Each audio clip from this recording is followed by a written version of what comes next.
back to the Research Methods podcast, episode 2 on focus. So in the last episode on creativity, we were talking about how to find our idea, what are the techniques which we can employ, but also had a look at how can we translate creativity from art into science. In this episode, we're talking about focus. So we have this idea, but how do we narrow it down in a short proposal? How do we communicate it effectively? And in this episode, I'm going to interview a journalist, more specifically a science journalist, in order to see how, in a journalistic process, she goes from the idea to the printed articles. How does she find the focus in there? And what can we learn from her for our individual assignments and our proposals? So let's, without further ado, start with the interview.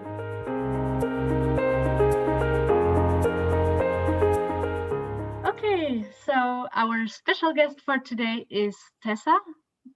Tessa is a science journalist editor at the Resource magazine, that is the university magazine of Wageningen University and Research. Her focus here are health, animal health, nutrition and fishery, but she's very open to other areas as well. Tessa, I think the first question for most students would be, how did you become a science journalist? So what education do you have? What is your background and how did you get the interest there? Yeah, that's a good question. And I think I took a little bit of a detour there because I originally studied veterinary medicine. And I worked already also a few years in the pharmaceutical industry. And I considered having a job as a scientist. I looked for some PhDs, but then while thinking about that, I thought, okay, I do like science, but I think when you do a PhD, you really zoom in on one topic. And for me, I like many different topics.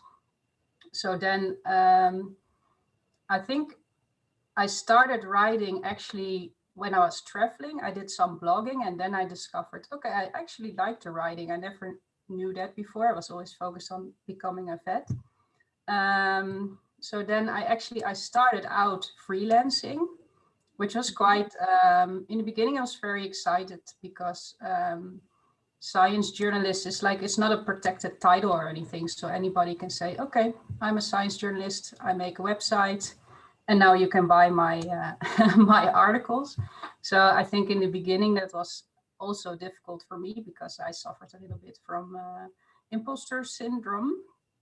But that got better as I got more experience. And then like 4 years ago, I saw a job opening at Resource. I never heard of the magazine before, so I looked into it and I thought, oh, this is actually quite a few interesting topics that they talk about. So I got very excited and I applied and they hired me. So, and at Resource, I actually learned a lot more about writing and I got a lot of feedback. So that was a really big learning curve for me. So would you say that it is a more, so there's no formalized education for science journalism, I understand? No. I did do a course on science journalism that took 3 months. It's quite an intensive course. Yes. Yeah, but there's not a specific, I think for science journalists, it's more important that you have scientific background and that you learn the journalist skills. So at our team, nobody actually studied journalism, but they all have scientific backgrounds. I think that's very interesting for the students. So it's so you would say it's more actually a learning the profession by experience then, and that you have the correct background to connect to the science topic. Yeah, because I think, you have to read a lot of scientific papers and you have to be able at least to understand how the scientific process works. I myself have never been a scientist, but I did do scientific education. Yeah, so basically everybody who studied some scientific topic and is interested in writing can specialize themselves in that. That's an interesting background also for our students to learn, I think, for the future career perspective. Yeah. I wondered, can you describe to us in a nutshell of how you work? So which steps you do from the initial idea to the final printed article? Can you give us a bit of background on that part? Yeah, sure. Each day we gather in the morning together. We used to do that at a stand-up table, but at the moment it's all online. And every morning, that's when all the editors discuss the ideas that we have for articles and news articles, because there's two different things. We write for the website, we write news stories, which are also, some of them are published in the magazine. And then we also make longer stories that are mainly for the magazine. So in the morning, that's actually when you pitch your ideas. And I have many different inputs for ideas. Like it's from talking to people. I follow social media. I also have Scopus alerts, so I scan through the papers. I don't read all of them from A to Z, but I look at the title and the, and the summary first. And then if I see something that I think is interesting, I pitch it. And then colleagues also have an opportunity. They can think with you like, okay, is this a good idea? Do you have already what we're going to talk about focused enough what it's going to be about? What questions would you like to answer with this story that you're going to write? And then if that is all good, then I already decide before I start writing what is the article going to be about? What questions do I want to answer? And if that is all clear for me in the pitch, and then I can think of who do I want to talk to have help me answer these questions. Usually I already have a network of scientists I know, or I look at where you can look at specialties to see, okay, who might have something good to say about this. And then I plan my interviews, and it depends. Like sometimes if you talk to multiple scientists, I get them all together in a room or now on Teams. And sometimes I interview the people separate, and then it depends. Like if you want them to respond to each other's questions and points, then it's better to have them all together. And after that, I write up all the information I gathered, and I structure it into the article. I can get into that later, how that works. And then I send the text to the people I interviewed. They can review it, not to rewrite it, but mostly to see if I didn't make any factual mistakes or something that's not correct. And we also have an end editor, and that's very important because she's like the final check, not only for spelling, but also more importantly, like, is it clear? Does she have any follow-up questions? Something that's not clear yet in the article, because you don't want to have a text that people read and then think, I don't know, or it raises more questions. That's really something you need to avoid. So it could be that she says, oh, okay, I don't understand this and this, and then I have to adapt that, or maybe I need to go back to the scientists because I thought, okay, I actually didn't ask that, so I should give another call. And then if that is all good, then she sends the text to the designer and they make it into the PDF with the pictures and everything in it. And if that's all finished, then it goes to print. And then we have a magazine. That's well, I see a lot of steps in there where you actually already related to our topic, where you actually already focus and you get input from other from other people. So it's actually a very interactive process. I hear from that, right? Yeah, it's definitely not something you do alone. Maybe it sounds sometimes like you are working alone as a journalist, and at some steps you are, but the whole end product is always multiple people who helped. Okay, and what is typically a timeline for this whole process? I can imagine that differs, but do you have some indications? Well, yeah, we have the magazine comes out every other week. So this whole cycle repeats itself. Like the whole cycle of making the magazine will cost roughly a week. and then it repeats itself again. Okay. So it's pretty clear, like before you start, okay, what's the deadline for my story? And if for some reason I'm not able to make that, it's very important to know in advance. So you can, like, there's always room to shift and adapt, but you need to know it a bit in advance. Otherwise you have an empty page in your magazine. Yes, indeed. I have one question more specifically from this part when you have the idea and that you pitch it. Because last episode we talked about creativity, so basically about brainstorming all these different ideas. And this episode is about focus, so how to narrow down. So how do you select which idea? I mean, I heard that one step is that you reflect it against your colleagues who also help you to answer crucial questions, but also for yourself. How do you decide which ideas you actually pitch at this morning meeting?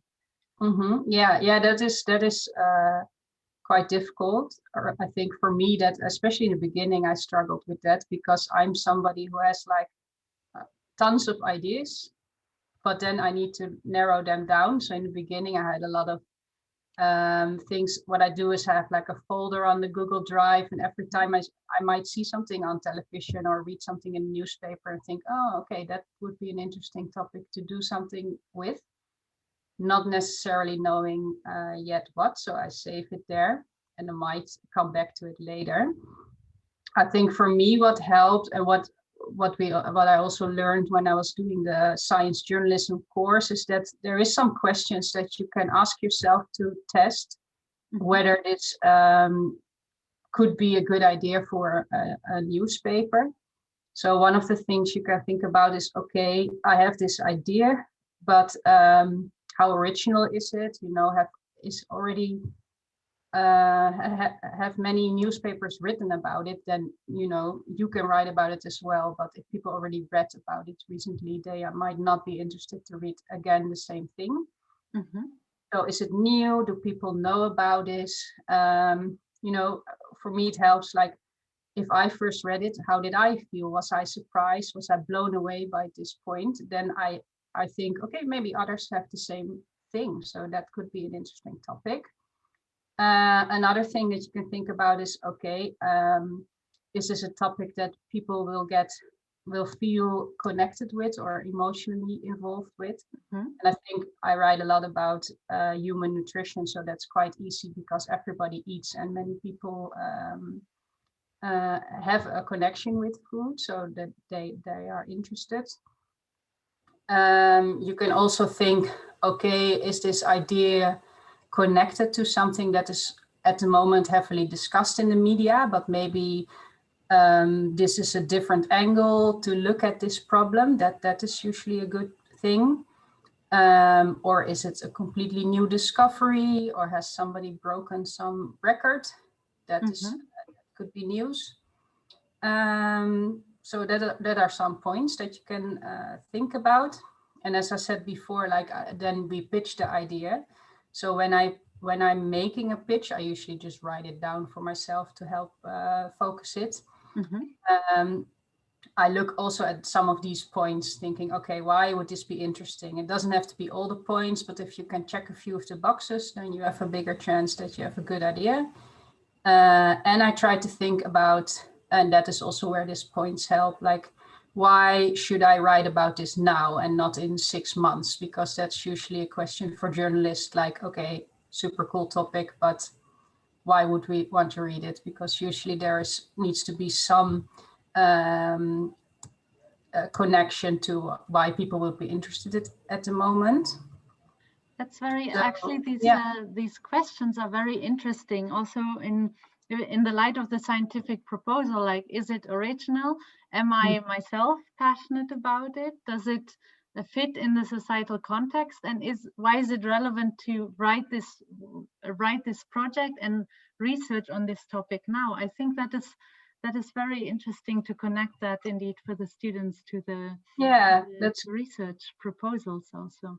Yeah, I think, like, for example, I don't know if your students But what if you, as a scientist or a student, you have like an idea and you think, I want to have attention for my idea. I want the media to pay attention to me. And many, not all scientists, but some do struggle with that. You can use the same things. Like you can ask yourself these questions and say, okay, can I answer this question? Because a lot of times with scientists, they operate out of curiosity. So they think this research is super interesting, but yeah, maybe hard to hear, but maybe for other people, it's not always directly obvious why this is interesting. So it's good to think about linking it to the relevance for society. And I think we're already focuses on that a lot.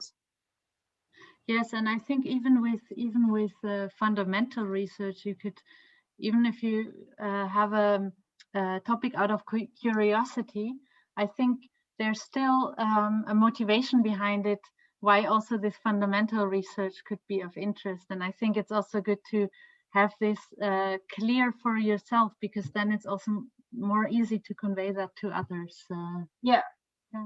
For me to help make it clear for myself, I just need to write stuff down. So I write it down for myself, then I read it over. And if I can like explain in 3 or 4 clear sentences why this is interesting and important, and convince my, in this case, my teammates, which are quite critical people, about why this is a good idea, then you already have a good starting point. I think that is also a good tip for the students. I mean, they are working on these individual projects, but they are in a bigger group, so they can also, have a pitch session with each other to just test the initial idea, and to already test what could be the critical points which I still have to address in this idea. Yeah, that could be a good exercise. Yeah. My next question would be, so in this podcast, we kind of switch roles, because you're usually the one, for instance, when you told me that you're interviewing scientists for an article, for instance. Now I'm interviewing you. I wonder, because I know from myself, I tend to go very much into detail. So if you would ask me a question on my science, I would probably tell you all about the main story, but then also all the details, like, but this is also important and this is also important. So I wondered, how do you select which information is relevant for your article, of all this information you obtain out of these interviews? Yeah, it's funny that you say, because I do prefer being the interviewer, but it's fun to now be interviewed for a change. I think what we discussed before, like it is, before you start writing, you already decide for yourself what is it going to be about, what questions do I want to have answered in this article. And as a journalist, it's also important to choose an angle, because a topic is really broad. Like, for example, again, in the nutrition part, like I think, okay, meat replacements, I think, is very interesting topic, but meat replacements on itself is a super huge topic. There's so many things to say about it, and you have only a limited number of words. So then I think, okay, when I heard about a topic, what did I find most interesting? What makes me curious? And then for example, I chose to write, because I am a vegetarian, so I also eat a lot of meat replacements. And for example, I find a lot of them too salty. That's right. And researchers are working on making them a bit healthier by reducing salt and sugar in the meat replacements. So I chose to narrow it down and choose this angle, like how do we make them more healthy? So that's an example of what you can do. So choosing basically focus already before you collect the information, basically. That's what you're saying.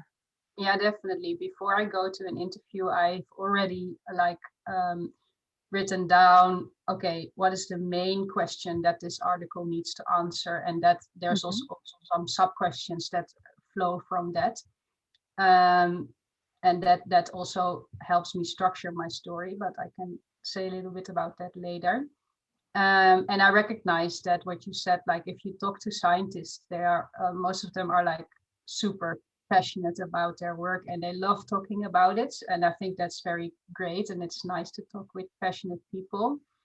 So I also try to find a balance to that. Like I know what I want, what questions I want answered when I speak to them.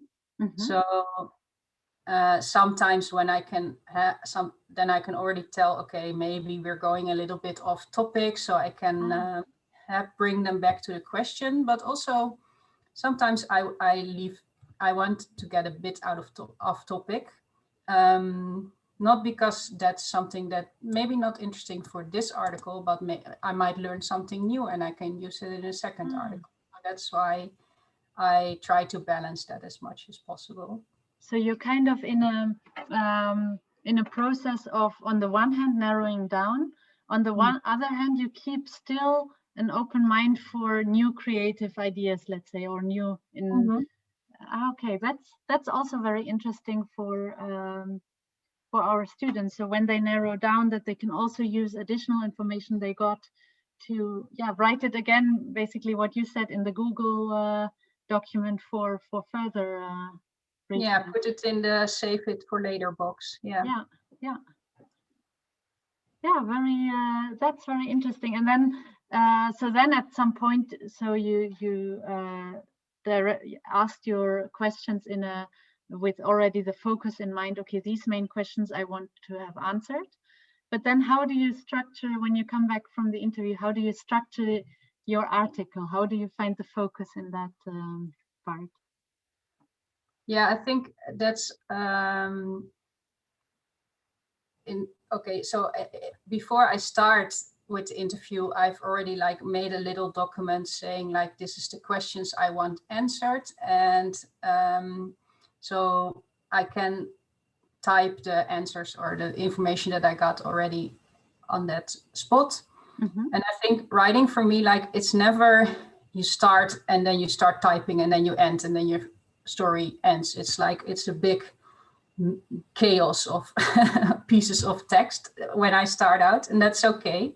Like that looks in the beginning. I think maybe that's the same like when you're an artist, maybe when you do a painting or a drawing, like you feel very ashamed if people look at it too soon. It's the same with the story. Yeah, so but it helps for me. Like one thing that helps for me with structuring is also something I learned at the course, and they call it a color book method. So you already think a little bit about, you know, each part is each story is built up of different or not alineas, paragraphs. Alineas is the Dutch word. So to help select what to keep and what to lose, you make clear blocks within the text, like this is what I want to talk about. This paragraph should talk about what did the researcher find, and then the next paragraph could be about, okay, what is this all useful for? For example, it could be anything, but I decide that upfront. And then I start putting in some text, what I gathered with the interview. And then the thing is, in Dutch they say schrijven is schrappen, but in English that's like, I think the English equivalent is you have to kill your darlings because you have limited space for your text. So I start out usually with a text that's like way too long. For example, editor says it should be 1,000 words and you have 1,500 words. So then you have to start killing some parts of the text. But if you think ahead of what should be in there, and with this color book method, that can help keep the focus, because you know, okay, one paragraph that's for journalists, maybe that's different for other texts, but one paragraph is like 100 words, for example. So if I have more than 100 words on this topic, that's not what I decided to do. So that's like a strategy to help focus it and narrow it down. And your you say color books, so one paragraph has one color and is associated to one topic, or could Oh, also... yeah, no, it's not. Yeah, it's not actually. You can see it as a color book because you have like different parts. And first it's all blank, but you know already that it's a different section. And then you start filling it. You color it with words, actually. Okay, okay. So it's a bit more, yeah. It's a bit more, you have the scaffold, let's say, so kind of a Yes. mandala, and that you start coloring in by filling it with the Yeah. content. Yeah, Okay. and it's not chronological, so it can be I am writing something in the middle or I'm writing something in the end, or it helps me. Sometimes it helps me to already have a title and a first intro, because that is really your anchor to keep you focused. Okay, this is what it's about. Mm-hmm. Then what paragraphs are useful to help me answer these questions that I had already in mind before I started writing. So I think the scaffold is already there before the interview starts. That's very interesting also for me. So that the scaffold is there. I also usually start to make an outline for a text, but what you are saying, that the summary should, or the intro should be there because that's your anchor, because I tend to write the summary as last. So I think that is a good tip for Because me it's as the well. hardest. It's the hardest to write. Yeah. Yeah, but that really keeps you focused, I think. So I think that is a very nice insight also for myself. Mm-hmm. Yeah. Yeah, if you have that correct, like it might be you can derive it a little bit from your pitch already. So if you have that and that's solid, Mm-hmm. then you know you can go from there. And if it's very difficult to bring a good point, then you might not be focused enough yet on what it should be about. Okay, yeah, I think that's a very good tip also for the students. So the pitch and the main idea should be clear, and the questions arising from that. Yes. Then that helps us to focus our entire text in the end. Yeah, and that is the toughest part also for me, and I think for everybody, that's the toughest part to reach. Mm-hmm. So if you have that right, you're good. Great. So other than that, which difficulties do you encounter when writing the article other than this part? And do you have any strategies? Yeah, I think what we discussed with it's actually related to the focus, because I am very curious and I also want to know everything, and I find a lot of things very interesting, which is, I think, also a good for a science journalist, but it can at the same time it could be a pitfall, because what we're talking about, how to bring focus. So I think that's what I just said, like that's for me was a big eye opener, using that scaffold method. Like, okay, keep yourself disciplined, this is what it's going to be about. And nobody's just, I think some authors may, but most people don't start writing and then ending A to C the whole story.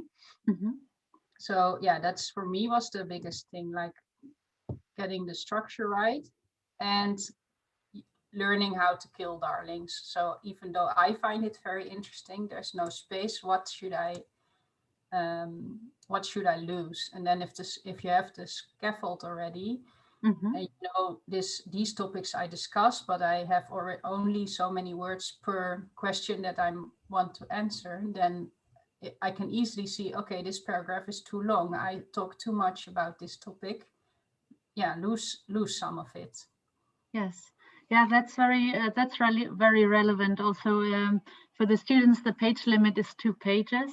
And what you're saying, indeed, if they write too long on one part, this kill your darlings might be also a very effective tip for them, even though it's hard, because I can imagine you really spend time on formulating a nice part, a nice paragraph, and then to edit that down. Especially if it's hardest for yourself, because you write it, so you think you already make a selection, but you still need to do more. I think also that's where an end editor helps you, but you cannot, if an end editor says, I want you to write 2 pages, you cannot hand in 3 pages and think they will just cut it for you. You have to do it yourself. Yeah, so indeed. So then what could be, again, for the students helpful to have somebody else reading the text, but not relying on that person is completely re-editing it. But yeah, that part you have to do before by yourself already. Yeah, feedback's always good. Like you can also, in the beginning, what I did was like, I scratch out text, but then I ask somebody, okay, would you look at what I scratched out? Do you think I made a good selection, or do you think I scratched out something important? And that, for me, taught me to just also trust myself. Okay, you know what you can scratch. It's okay. That's also a very interesting part indeed. That like that we allow ourselves in the beginning to to also see it as a learning process, let's say, and then do you have any final tips for our students? Anything we did not mention yet to bring focus to their ideas? Yeah, I think like importantly, follow your own curiosity. Because usually when you find something interesting, or when you first heard about it, you thought, wow, then big chance that somebody else finds that interesting as well. But also think about if you're writing for a specific audience, I don't know, but for a proposal, maybe it will go to government or whatever, could be for scientists. What would they find interesting? Try to put yourselves in your reader's shoes, because you write for them, you don't write for yourself. You might like to write the writing, that's fine, but the text is for your audience. And what we just said, like you can pitch your ideas to other people, get a lot of feedback, especially if they work in a group, that will help. Make your scaffold first before you start writing. We talked about that. Make a plan. What answers, what questions do you want to have answered? How are you going to go about this? Where do you want to get your information from? Already select some sources, could be people or maybe articles or whatever. And only start with the writing as when you have this clear for yourself. And that's where the pitching can come in, because if you have difficulty with your pitch, then your idea is not good enough yet. First have that.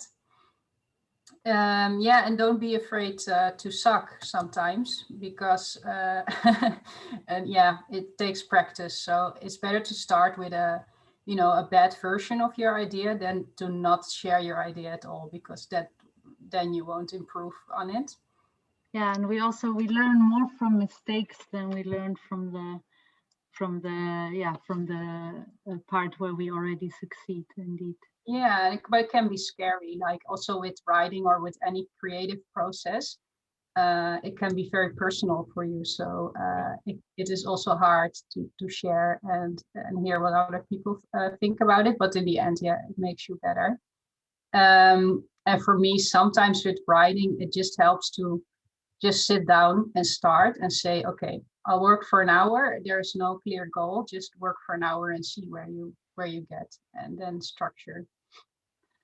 Okay, great. So not kind of also to separate the editing and the writing part in a sense, so that you just give yourself time to write, but you're not yet too critical on your writing yet. Exactly. Yeah, just mess about with your coloring book and put it away. Look at it the next day, and maybe you think about it fresh, because if you've been working on something for a long time, you can get stuck on it. So you can just put it away, do something else, look the next day, and then you see, oh, okay, this is good. I can lose. Thank you very much, Tessa, for this very interesting insights into the writing process of a science journalist. And thank you for this interview. In this episode on focus on how to narrow down your idea into a research plan, we saw a lot of parallels between science journalism and our individual assignments. We talked about how to focus your initial ideas, how to focus in the information you need for your idea and for your research plan, and how to focus your proposal. For me, the most interesting parts were this: write your summary first to have an anchor to reflect on, and the color book method. So to treat your piece of text like a color book, and you don't have to write it from A to Z, but you fill it in as you go along. The last tip Tessa mentioned, keep your audience in mind. That is something which will also come back in next week's episode on outreach. Thank you for listening to this Research Methods podcast, and see you in the next episode. The soundtrack to this podcast is called New Beautiful Day by WinnieTheMoog, and please visit the show notes for the links for filmmusic.io.